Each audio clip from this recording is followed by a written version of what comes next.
namni boonni qalbii isaa keessa hin jirre jannata rabbii waan dhabu je boona kana namu akka beeyna beeyta boona kana nabi gaafatan alayhi salaatu wasalaam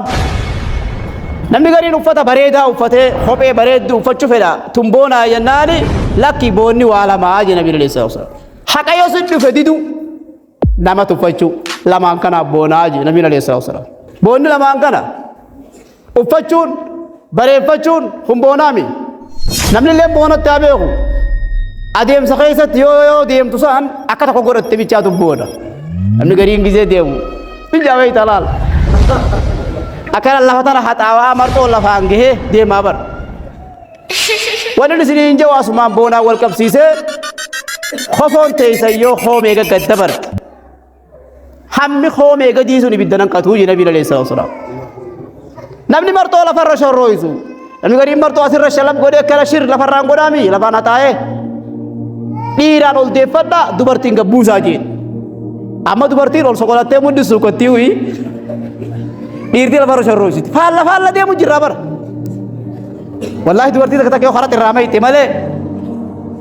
ol saaqatte asir muddira ol saaqatte la hawla wala quwwata baraka karaati deemnu wallaalle koomee gad wanni gaddabre huccuurraa hammi ati gaddabarse sun boonaan ta'uu boona ta'uu dhabu ibidduma miilli keessan nama akka ibiddisan qofoo gadi buusina keessaafuu gisee salaataa toohadha qofoon teeysan koomee gayyoo gaddabarte koomee oli godhadha gisee huccuu hodhattan illee qofoo gisee hodhattan koomee olitti mitira keessan achirra dhaabaa hodhadha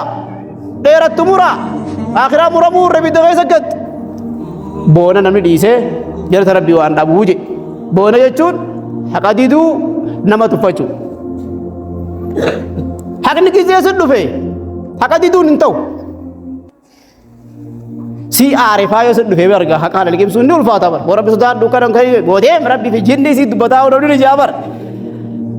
callisi yeroo akkasitti ibiddi sirra deemu san yeroo tarabbiitiin si yaadachisan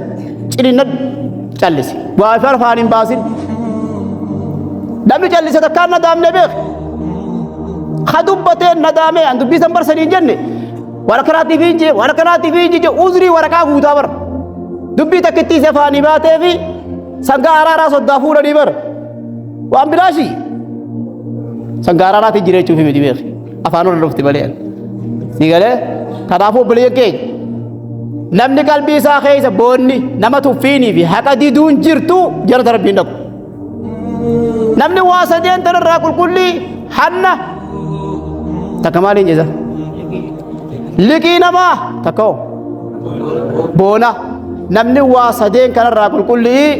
garaa tokkoon taa'e abdii jannata rabbiin dhabdu iznii rabbiitiin wassalaamu alaikum wa rahmatullahi ta'ala wa barakaatuh